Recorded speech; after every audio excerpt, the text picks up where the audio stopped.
नमस्कार, आप देख रहे हैं दिल्ली ग्लो न्यूज और मैं हूं आपके साथ सपना। चलिए रुक कर लेते हैं आज की बड़ी खबरों की ओर। अभी तो साल शुरू हुए 6 दिन हो गए ना, क्या पता कौन सा चैलेंज होगा। पिछले साल किसी को उम्मीद थी कि पहलगाम जैसा हमला होगा या ऑप सिंदूर जैसे हालात होंगे या फिर जो बरसात अगस्त सितंबर में जिसका अभी भी हम खमियाजा भुगत रहे हैं। हम अपनी तरफ से तमाम चीजों के लिए तैयारी करते हैं, बाकी हालात क्या बनेंगे उनका ना आपको पता है ना मुझे, लेकिन हम अपने तरफ से तो जो हमारे मेन चैलेंजेस हैं आपने खुद जिक्र किया। जम्मू कश्मीर दोबारा रियासत बने वो हमारे लिए चैलेंज है। फरवरी 2 तारीख को बजट का सेशन शुरू होगा, बजट की तैयारी करनी है, बजट हाउस के सामने पेश करना है, बजट हाउस से मंजूर कराना है, वो एक चैलेंज है।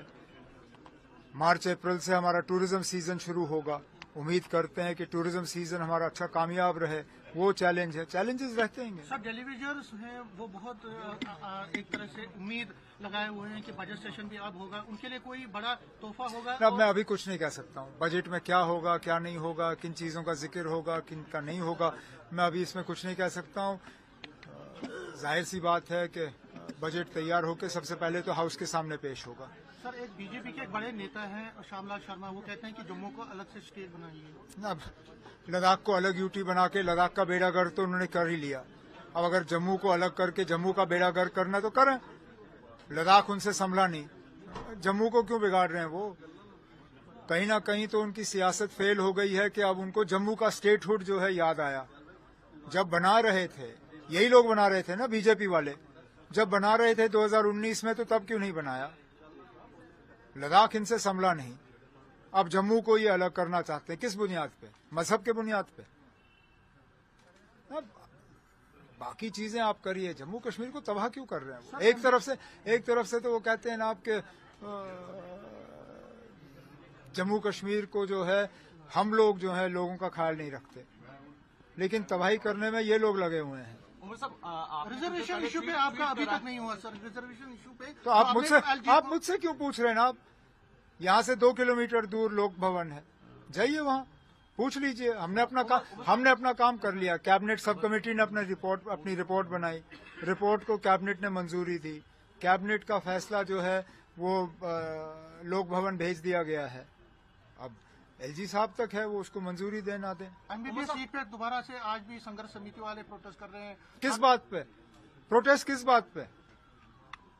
उन बच्चों ने मेहनत करके सीट हासिल की, किसी का एहसान नहीं था उन पे, ना मेरा ना यूनिवर्सिटी का। उन्होंने इम्तिहान में जो है पास होके सीट हासिल की। अब अगर आप नहीं चाहते हो उनको वहां देना, उनको कहीं और एडजस्ट करिए, वो किसी के एहसान पे नहीं आए। और वैसे भी मुझे लगता है आज वो बच्चे वहां पढ़ना भी नहीं चाहेंगे।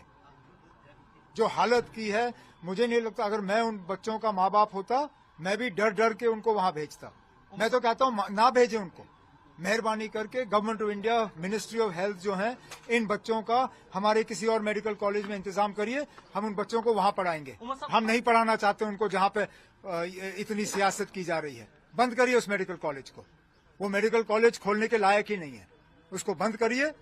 और ये जो बच्चे हैं इनको हमारे किसी अच्छे गवर्नमेंट मेडिकल कॉलेज में एडजस्ट करिए, हम इनकी तालीम का जो है बंदोबस्त करेंगे। हमें नहीं चाहिए इनका मेडिकल कॉलेज, बंद कर दो। उमर साहब, आपने कुछ देर पहले ट्वीट करा है, खिलाड़ियों को बधाई दी है, तो किस तरह से देखते हैं जम्मू कश्मीर के खेल को? ना, हम तो खेल को खेल ही देखते हैं। ये आप सवाल उन लोगों से करिए जो खेल को सियासत के साथ जोड़ते हैं। जब टीम को देखते हैं तो टीम के खिलाड़ियों के मजहब को देखते हैं, मजहब के अलावा इनको कुछ दिखता नहीं है। जब फुटबॉल टीम में मुसलमान ज्यादा थे तो उनको फुटबॉल टीम से एतराज था।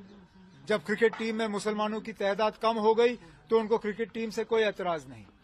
हर चीज में ये मजहब जो है उसको लाते हैं, तालीम में मजहब लाते हैं, खेल कूद में मजहब लाते हैं, खाने पीने में तो उन्होंने अब हद ही कर दी।